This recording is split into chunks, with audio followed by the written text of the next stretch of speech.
Halo, Assalamualaikum warahmatullahi wabarakatuh. Terima kasih untuk yang sudah datang ke channel aku. Kalau belum subscribe, tolong jangan lupa di subscribe, kemudian bunyikan lonceng, dan jangan lupa kasih like serta komentar biar aku makin semangat ya. Hanya Pengganti, episode 119, Terkurung. Nara dan Fatan duduk di sebuah restoran yang berada di hotel tempat terakhir kali mereka mencari keberadaan Hana. Kini mereka sedang makan siang berdua. Seharusnya aku pakai baju yang cantik, jadi pas makan restoran seperti ini nggak malu-maluin. Nara memandang Fatan. Semalam ia pergi dengan terburu-buru tanpa mengganti piyama tidur yang dipakainya. Hingga sampai sekarang Nara masih memakai piyama tidur. Namun dinginnya di dalam mobil yang memakai AC buat dirinya tidak tahan, dan pada akhirnya Fatan menjamkan jaketnya. Fatan tertawa ketika mendengar ucapan gadis tersebut. Bila orangnya cantik, mau pakai baju apa aja tetap cantik, jawabnya. Abang bukan orang pertama yang berkata seperti ini. Nara tersenyum dengan lebar. Fatan diam memandang gadis itu. Ternyata begitu sangat narsis dan memiliki percaya diri yang tinggi. Setelah selesai makan siang ini, kamu pulang saja. Aku akan melanjutkan mencarinya sendiri. Fatan mana Nara sedang makan nasi dan stik daging. Nara diam dan berpikir sejenak. Aku tidak tenang bila Hana belum ditemukan. Aku akan ikut lagi mencarinya. Apa kamu tidak lelah? Tanya Fatan. Nara tersenyum dan menggelengkan kepalanya. Setiap kali mengantuk, aku pasti tertidur. Jawabnya sejak tadi tertidur dalam mobil. Apa tidak ingin mandi? Tanya Fatan. Mau, gerah juga. Aku akan pulang dan mandi. Setelah itu, aku akan ikut lagi mencari Hana. Fatan menganggukkan kepalanya. Setidaknya, ia tidak suntuk dan mengantuk karena duduk sendiri di dalam mobil. Semakin kesini, pria itu tampak semakin tidak yakin untuk dapat menemukan istri bosnya. Mengingat lokasi hotel sudah datanginya sudah cukup jauh dari arah rumah Davin. Hai, yang di luar, tolong bukakan pintu. Berliana berteriak manggil orang yang berjaga di luar. Hai, apa kau tidak mendengar apa yang aku katakan? Apa telingamu tuli? Teriaknya lagi.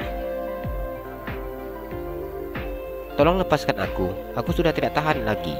Aku ingin buang air kecil. Belanda menangis dan berteriak. Sudah sejak semalam memanggil orang yang berjaga di luar. Namun, tidak ada sedikit pun ucapan yang dengar oleh orang tersebut. Perutnya terasa sakit. Melihat pintu yang terbuka, buat dirinya merasa sedikit senang. Tolong lepaskan tanganku. Aku ingin buang air kecil, pintanya. Tolonglah, aku hanya buang air kecil saja, Berliana memohon. Bila pria itu tidak juga melepaskannya dan mengizinkannya untuk ke kamar mandi, maka sudah pasti akan keluar di sini. Pria berwajah sangar dengan tubuh yang tegap itu hanya diam dan berjalan mendekatinya. Pria itu melepaskan kaki dan tangannya saat ini terikat di kursi. Keluar, ucapnya. Tolong bukakan ikatan tanganku, ucap Berliana. Tanpa menjawab ucapan tawanannya, pria itu terus mendorong tubuh Berliana hingga keluar dari gudang. Masuk, pria itu sedikit mendorong tubuhnya dan masuk ke dalam kamar mandi yang berada di sebelah gudang tersebut. Tolong lepaskan tanganku. Aku tidak akan melepaskan tanganmu. Bagaimana caranya aku untuk buka celanaku bila tanganku terikat seperti ini? Berliana menatap pria itu dengan marah. Pria itu tidak menjawab ucapannya. Ia langsung jongkok di depan Berliana dan melepaskan celana dalam yang dipakai wanita tersebut. Apa yang kau lakukan? Merasa kesal dan juga malu ketika pria itu dengan lancang buka celananya. Aku hanya membantumu. Cepat, Aku tidak akan menunggu lama, perintah pria tersebut. Wajahnya begitu sangat marah ketika pria itu memperlakukannya seperti ini. Ia benar-benar diperlakukan layaknya seorang tawanan. Aku akan melaporkanmu. Kepada siapa? Tanya pria itu. Davin. Pria itu tertawa lepas mendengar apa yang dikatakan Berliana.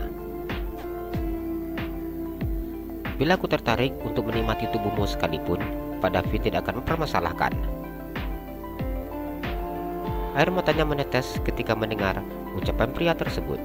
Tidak diduganya bahwa Davin akan sekejam ini terhadapnya. Cepat lakukan apa yang tadi ingin kau lakukan. Keluarlah. Risih sekali rasanya bila ingin buang air kecil, namun pria itu berdiri memandang seperti ini. Aku tidak akan keluar. Aku akan menunggumu di sini. Dengan sangat kesal dan juga marah, Berliana akhirnya tidak berkata apa-apa lagi. Ia jongkok dan kemudian membuang air kecil di kloset jongkok. Aku tidak bisa bila tidak membasuh terlebih dahulu. Pria itu tersenyum dan memiringkan bibirnya. Bilang saja kau memang sengaja menggodaku, ujarnya mendekat ke arah Berliana. Apa yang ingin kau lakukan? Berliana tampak gugup. Melakukan sesuai dengan apa yang kau inginkan. Diambilnya air dengan gayung dan membasuh bagian yang selalu tertutup tersebut. Davin, aku benar-benar tidak akan maafkanmu, Berliana berkata dalam hatinya. Bersyukur pria itu tidak melakukan hal apapun dengannya. Pria itu hanya membantunya membersihkan bagian kewanitaannya saja. Berliana kembali keluar dari kamar mandi dan masuk lagi ke dalam gudang yang menjadi tempat dirinya ditawan. Apa aku boleh makan? Perutku sakit, ucapnya yang menang pria saat ini berdiri memandangnya. Duduk, perintah pria itu. Kaki dan tanganku tidak usah diikat seperti tadi. Tanganku terasa sakit. Apa aku boleh seperti ini saja? Aku tidak mungkin bisa kabur. Berliana mohon memandang pria tersebut. Pria itu hanya diam dan kemudian pergi mengunci pintu gudang. Berliana menangis merasa perih di perutnya. Bila seperti ini kondisinya di sini, mana mungkin ia mampu untuk bertahan. Tadi malam dirinya benar-benar tidak tidur dan hanya sibuk mengusir tikus-tikus yang ingin mendekat dengannya. Ia tidak mungkin lagi berada di sini untuk satu malam. Berada dalam ruangan yang seperti ini membuatnya sangat takut. Mama, apa yang harus aku lakukan sekarang? Berliana menangis. Lihat Ma, Davin benar-benar jahat. Dia mengurungku di sini. Dia dengan tega tidak memberikan aku makan. Tangisnya meredah ketika pintu terbuka. Dilihatnya pria yang tadi membawakan makanan untuknya. Apa boleh tanganku dilepaskan? Aku ingin makan, ucapnya. Pria itu hanya diam dan menjawab pertanyaannya. Dibukanya kotak putih yang berisi nasi goreng dan ia mulai menyuapi nasi goreng itu ke mulut Berliana. Berliana hanya diam dan menerima setiap suapan diberikan pria itu. Baginya, makan seperti ini lebih baik daripada harus makan dengan tangan terikat, dan ia harus menunduk dan langsung makan nasi di kotak dengan mulutnya. Bila seperti itu, maka tidak ubah seperti seekor hewan menurutnya. Aku sudah sangat baik kepadamu. Apa kau tidak bisa makan lebih cepat? Pria itu kesal ketika melihat wanita yang disuapinya makan dengan lambat. Aku bisa tersedak, ucap Berliana ketika nasi dalam mulutnya belum habis. Dan pria itu sudah masukkannya lagi. Pria itu seakan tidak peduli. Ia tetap masukkan nasi yang baru ke dalam mulut Berliana, walaupun nasi yang tadi disuapnya belum habis. Aku mau minum. Berliana menolak suapan selanjutnya. Pria itu memberikan teh hangat yang ada di dalam gelas plastik. Berliana meminum teh yang dipegang pria itu. Ia kembali melanjutkan makannya hingga nasi goreng dalam kotak habis tanpa sisa. Sebaiknya kau bicara jujur saja dengan Pak Davin. daripada kau harus menanggung hal seperti ini.